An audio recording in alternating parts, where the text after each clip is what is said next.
The Lost Princess of Oz. Chapter 12. The Tsarover of Herku.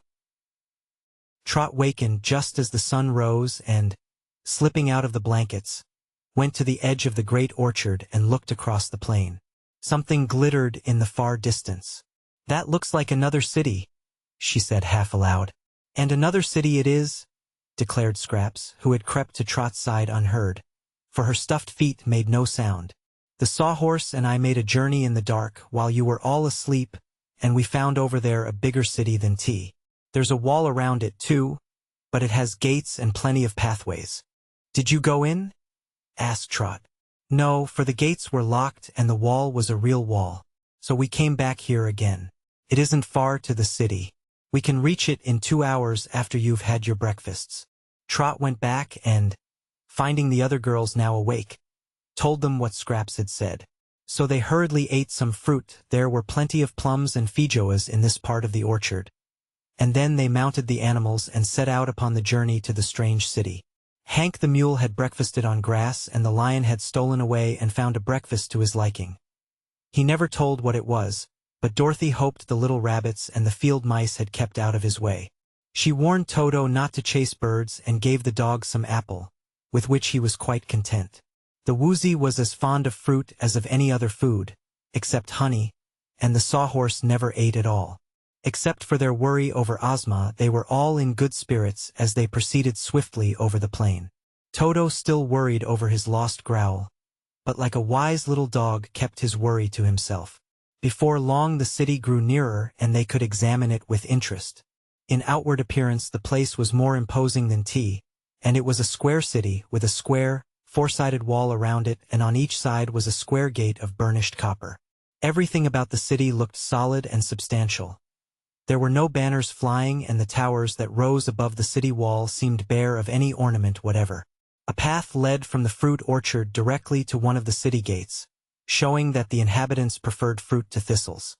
Our friends followed this path to the gate, which they found fast shut. But the wizard advanced and pounded upon it with his fist, saying in a loud voice, "Open!" At once there rose above the great wall a row of immense heads, all of which looked down at them as if to see who was intruding. The size of these heads was astonishing, and our friends at once realized that they belonged to giants, who were standing within the city. All had thick, bushy hair and whiskers, on some the hair being white and on others black or red or yellow, while the hair of a few was just turning gray, showing that the giants were of all ages. However fierce the heads might seem, the eyes were mild in expression, as if the creatures had been long subdued, and their faces expressed patience rather than ferocity. "What's wanted?" asked one old giant, in a low, grumbling voice. "We are strangers, and we wish to enter the city," replied the wizard. "Do you come in war or peace?" asked another. "In peace, of course," retorted the wizard, and he added impatiently, "Do we look like an army of conquest?" "No," said the first giant who had spoken. "You look like innocent tramps, but one never can tell by appearances. Wait here until we report to our masters. No one can enter here without the permission of Vig, the Tsarover." "Who's that?" inquired Dorothy. But the heads had all bobbed down and disappeared behind the wall, so there was no answer. They waited a long time before the gate rolled back with a rumbling sound and a loud voice cried, "Enter!" But they lost no time in taking advantage of the invitation. On either side of the broad street that led into the city from the gate stood a row of huge giants, 20 of them on a side, and all standing so close together that their elbows touched. They wore uniforms of blue and yellow and were armed with clubs as big around as tree trunks. Each giant had around his neck a broad band of gold, riveted on, to show he was a slave. As our friends entered, riding upon the lion, the Woozy, the Sawhorse, and the mule, the giants half turned and walked in 2 files on either side of them, as if escorting them on their way. It looked to Dorothy as if all her party had been made prisoners, for even mounted on their animals their heads scarcely reached to the knees of the marching giants. The girls and Button-Bright were anxious to know what sort of a city they had entered, and what the people were like who had made these powerful creatures their slaves. Through the legs of the giants, as they walked, Dorothy could see rows of houses on each side the street and throngs of people standing on the sidewalks. But the people were of ordinary size, and the only remarkable thing about them was the fact that they were dreadfully lean and thin. Between their skin and their bones there seemed to be little or no flesh, and they were mostly stoop-shouldered and weary-looking, even to the little children. More and more Dorothy wondered how and why the great giants had ever submitted to become slaves of such skinny, languid masters. But there was no chance to question anyone until they arrived at a big palace located in the heart of the city. Here the giants formed lines to the entrance and stood still while our friends rode into the courtyard of the palace. Then the gates closed behind them, and before them was a skinny little man who bowed low and said in a sad voice, "If you will be so obliging as to dismount, it will give me pleasure to lead you into the presence of the world's most mighty ruler, Vig the Tsarover." "I don't believe it," said Dorothy indignantly. "What don't you believe?" asked the man. "I don't believe your Tsarover can hold a candle to our Ozma." "He wouldn't hold a candle under any circumstances or to any living person," replied the man very seriously. "For he has slaves to do such things, and the mighty Vig is too dignified to do anything that others can do for him. He even obliges a slave to sneeze for him, if ever he catches cold. However, if you dare to face our powerful ruler, follow me." "We dare anything," said the wizard. "So go ahead." Through several marble corridors having lofty ceilings they passed, finding each corridor and doorway guarded by servants. But these servants of the palace were of the people and not giants, and they were so thin that they almost resembled skeletons. Finally they entered a great circular room with a high domed ceiling, where the Tsarover sat on a throne cut from a solid block of white marble and decorated with purple silk hangings and gold tassels. The ruler of these people was combing his eyebrows when our friends entered his throne room and stood before him. But he put the comb in his pocket and examined the strangers with evident curiosity. Then he said, "Dear me, what a surprise! You have really shocked me. For no outsider has ever before come to our city of Herku, and I cannot imagine why you have ventured to do so." "We are looking for Ozma, the supreme ruler of the land of Oz," replied the wizard. "Do you see her anywhere around here?" asked the Tsarover. "Not yet, your majesty, but perhaps you may tell us where she is." "No, I have my hands full keeping track of my own people. I find them hard to manage because they are so tremendously strong." "They don't look very strong," said Dorothy. "It seems as if a good wind would blow 'em way out of the city, if it wasn't for the wall." Just so," admitted the Tsarover. "They really look that way, don't they? But you must never trust to appearances, which have a way of fooling one. Perhaps you noticed that I prevented you from meeting any of my people. I protected you with my giants while you were on the way from the gates to my palace, so that not a Herku got near you." "Are your people so dangerous then?" asked the wizard.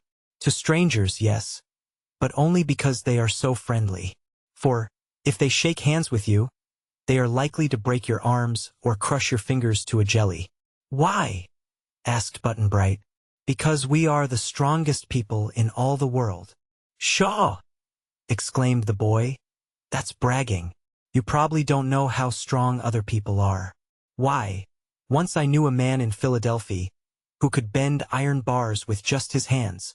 But mercy me, it's no trick to bend iron bars," said His Majesty. "Tell me, could this man crush a block of stone with his bare hands?" "No one could do that," declared the boy. "If I had a block of stone I'd show you," said the Tsarover, looking around the room. "Ah, here is my throne. The back is too high, anyhow, so I'll just break off a piece of that."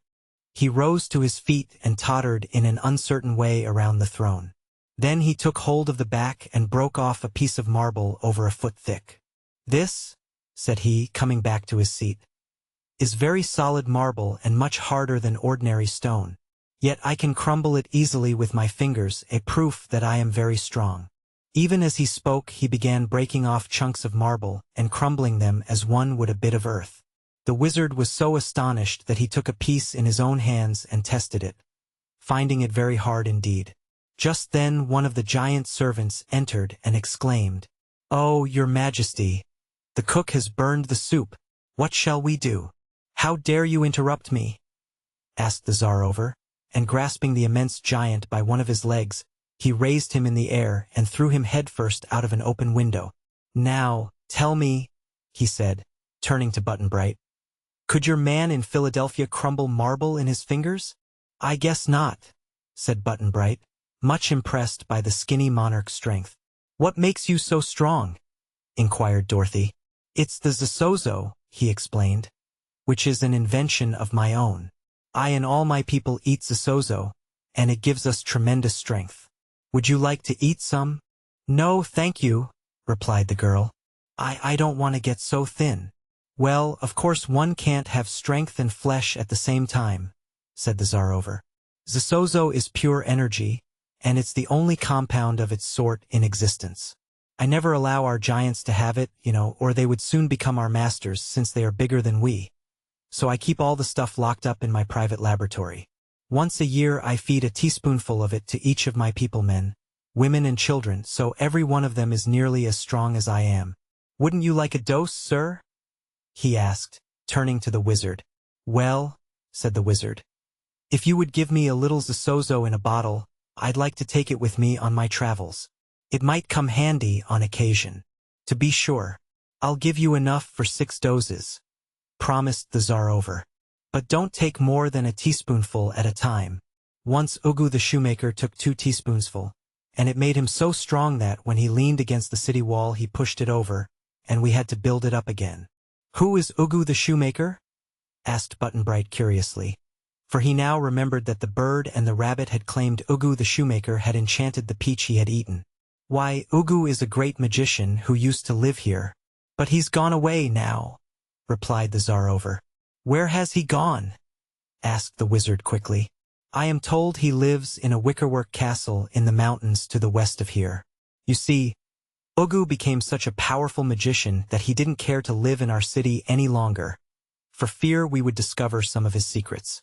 So he went to the mountains and built him a splendid wicker castle, which is so strong that even I and my people could not batter it down, and there he lives all by himself.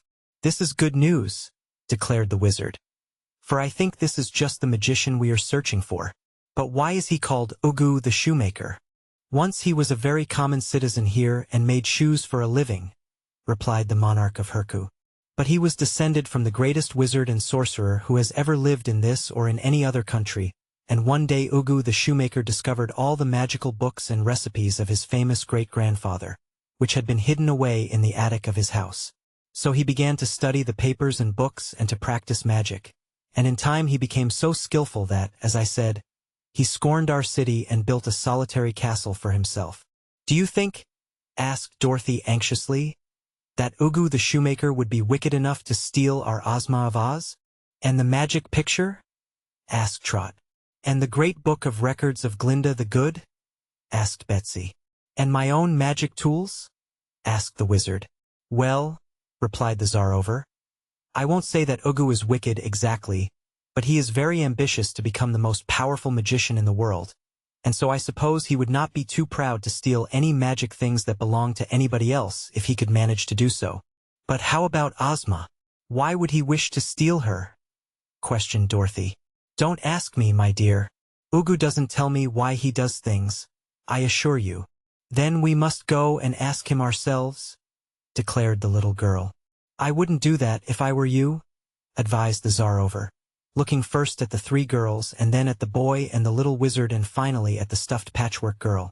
If Ugu has really stolen your Ozma, he will probably keep her a prisoner, in spite of all your threats or entreaties. And, with all his magical knowledge, he would be a dangerous person to attack. Therefore, if you are wise, you will go home again and find a new ruler for the Emerald City and the Land of Oz. But perhaps it isn't Ugu the shoemaker who has stolen your Ozma. The only way to settle that question, replied the wizard, is to go to Ugu's castle and see if Ozma is there. If she is, we will report the matter to the great sorceress, Glinda the Good, and I'm pretty sure she will find a way to rescue our darling ruler from the shoemaker. Well, do as you please, said the Tsarover. But, if you are all transformed into hummingbirds or caterpillars, don't blame me for not warning you. They stayed the rest of that day in the city of Herku and were fed at the royal table of the Tsarover and given sleeping rooms in his palace. The strong monarch treated them very nicely and gave the wizard a little golden vial of Zosozo, to use if ever he or any of his party wished to acquire great strength. Even at the last the Tsarover tried to persuade them not to go near Ugu the shoemaker, but they were resolved on the venture and the next morning bade the friendly monarch a cordial goodbye and, mounting upon their animals, left the Herkus and the city of Herku and headed for the mountains that lay to the west.